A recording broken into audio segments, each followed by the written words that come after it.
Democracy depends on a free press. Please support our independent journalism at democracynow.org/give. I want to ask you about one of your clients, the detained Columbia student protest leader, Mahmoud Khalil, who came up in New York City's mayoral debate last night ahead of a primary election this month. This is one of the leading contenders, State Assembly member Zohran Mamdani. He should be set free. He should be at home with his wife, Noor, and their young child. And the fact that he is still in Louisiana is an abomination. It's an attack on our First Amendment. And it is clear, another example of Donald Trump weaponizing the very real issue of anti-Semitism to then throw Palestinian New Yorkers into detention facilities and not even tell us what the crime is that they're charged with. That's Democratic Socialist mayoral candidate Zohran Mamdani, who's currently polling second to former New York City Governor Andrew Cuomo, who notably echoed Mamdani and agreed Mahmoud Khalil should be released from detention and, quote, shouldn't have been detained in the first place, unquote.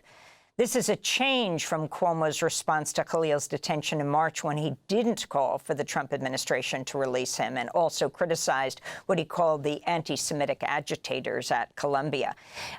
Tell us the latest. You represent Mahmoud Khalil. Talk about what's happening in immigration court in Louisiana and federal court in New Jersey. Yeah, thanks, Amy, for bringing this up. Yeah, Mahmoud Khalil is one of a number of student protesters who were targeted by ICE.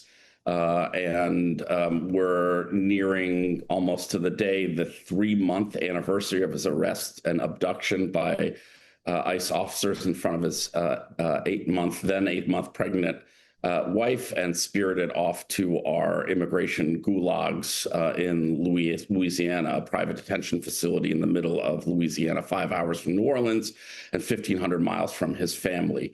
We have a team of lawyers challenging his detention in 2 forums: in the immigration court, where the Department of Homeland Security is suggesting he is detainable and can be deported because the Secretary of State, Rubio, has determined in an utterly conclusory fashion that his presence in the United States would be adverse to the foreign policy interests of the United States. And when that charge became vulnerable, they added some pretextual and made-up charges suggesting some misrepresentation on his application. In the immigration court, it appears that the Homeland Security has all but abandoned the claim of misrepresentation because it's factually preposterous, and is just doubling down on this really chilling Rubio finding that he and other students are deportable just simply on the dear leaders say so, a kind of Soviet-style diktat. And so separately, we are in federal court in New Jersey challenging the legality, the unconstitutionality of the Rubio determination as a violation of the First Amendment, and because it's so vague that it violates basic principles of due process. A district court judge last week found that the Rubio determination as applied to Mahmoud is likely unconstitutional, is so vague and indecipherable that it can't stand constitutional muster, and invited his lawyers to submit evidence on other questions before the court, namely, how is this causing him harm and what is in the public interest?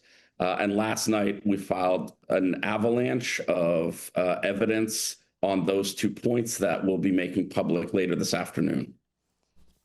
Baher Azmy, I want to thank you for being with us. We'll cover your 2 p.m. news conference, legal director for the Center for Constitutional Rights, which challenged the first Trump travel ban, along with others, part of the legal team representing Columbia student protest leader, still detained, Mahmoud Khalil. Democracy Now! Is funded by viewers like you. Please give today at democracynow.org/give.